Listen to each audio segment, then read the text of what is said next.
menu for today. Ito po yung mga ingredients natin. Ginisang munggo, magpipish Shanghai ako, and then giniling with quail eggs.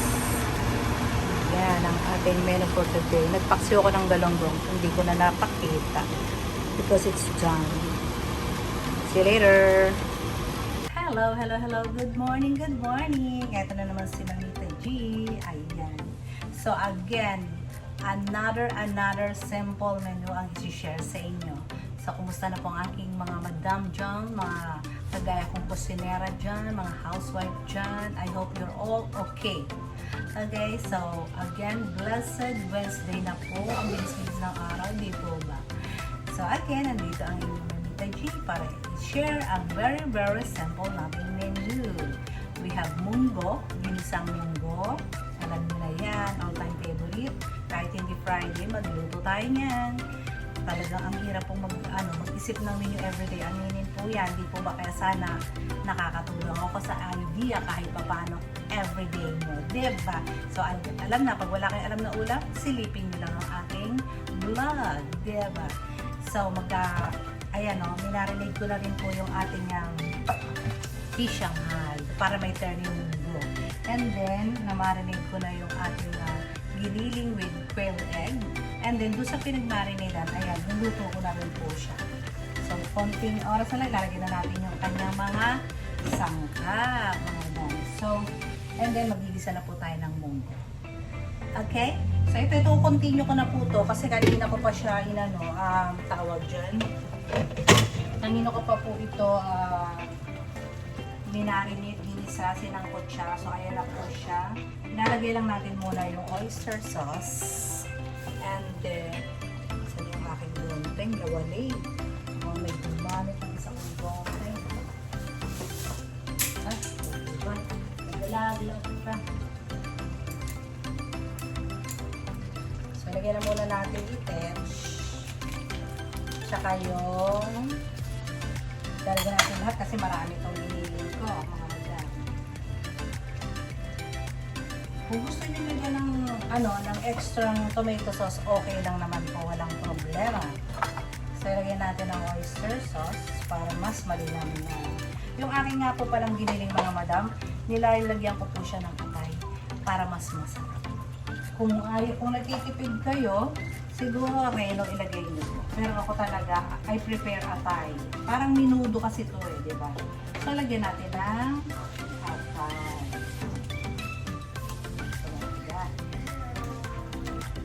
And then, ilalagay natin. Ilagay natin yan. Isama na natin ang ating other ingredients. Ang ating mga patatas, hotdog, carrots, and bell pepper. So, mix na natin ito dito.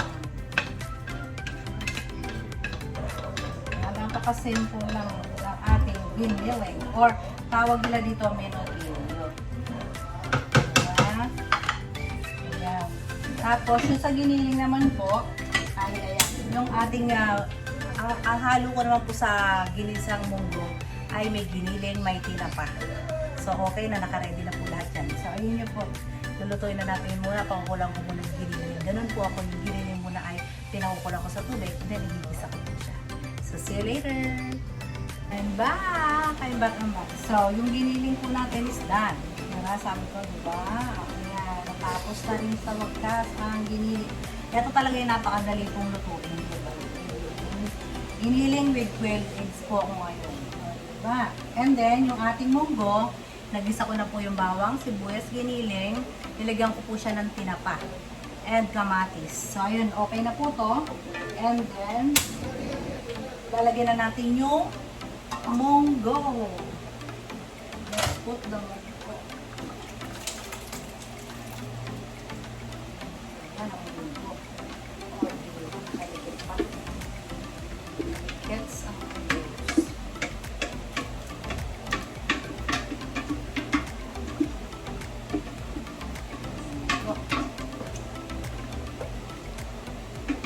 ang tapots. Lagyan natin ng water. Sayang. Diba?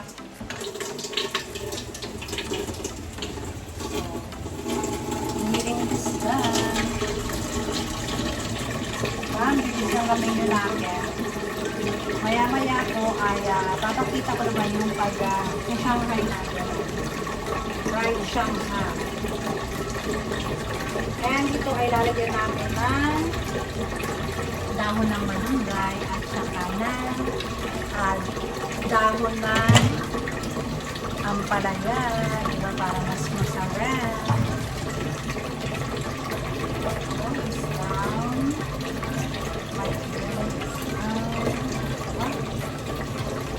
Sarap nito din para masarap. Ayan, kumukulo na yung ating ginisang munggo. Kumukulo na siya.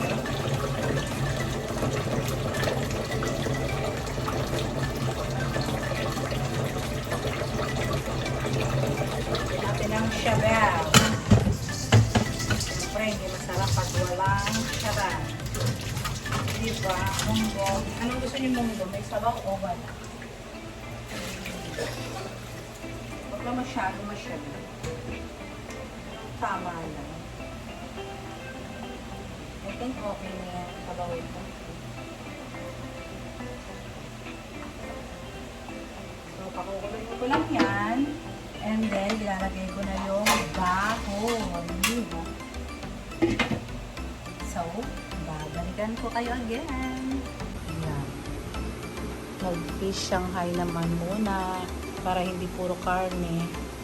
Charot lang. Ayan. Kahit malang fish, mag-fish Shanghai tayo. Craving na naman ang kusinera. Hadu. Ayan. So, nakaluto na tayo ng munggo.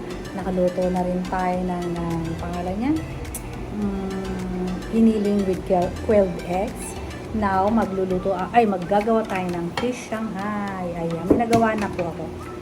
Ayan. Fish Shanghai. Kahit mahal ang isda, posh natin yan. Diba? Kasi paminsan, masarap talaga ang fish Shanghai. Di po ba?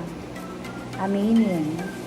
Para hindi naman laging pork Shanghai. Di po ba? Sino mahilig sa fish Shanghai? Masarap ito papakin lamang. Terno kasi ng munggo. Di po ba? Naku, gagawa na rin yung mga madam ko, oh. Iyak, gagawa na rin yan. Di ba? Gawa na rin kayo. Magkikrave yan. Yun lang, kailangan dito talaga matyaga. Matyaga talaga kayong maghimay kasi matrabaho talaga ang pagsya-Shanghai. Sobrang trabaho. Siyempre, i-steam mo pa yung fish. Diba? Tatanggalan mo ng tinik. Maghihiwa ka or kung ayaw mo maghiwa, i-grind mo ang kinchay, importante, carrots, bell pepper, yun ang importante. At syempre, hindi mawala ang garlic and ang onion. Diba? So, dapat kumpleto ang sahog. Syempre, may binder ang egg. Hindi mawawala yung binder natin na egg. Di po ba? So, yung mga madami, hindi ko napatatagalin ang ating pagchika-chika kasi para makapag-fried na rin po ako kasi may mga umu-order na. So, ayun, it's time to bye-bye na mga madam. Again, thank you very much sa inyong panonood sa aking menu for today. Sana po huwag kayong magsawa. And, sana lagi tayong masaya, laging masigla, di ba? Yun lang importante. At, lagi tayong magluto ng mga healthy food. So, yun lang po. Magpapaalam ng inyong tindera. See you later and stay healthy always. God bless.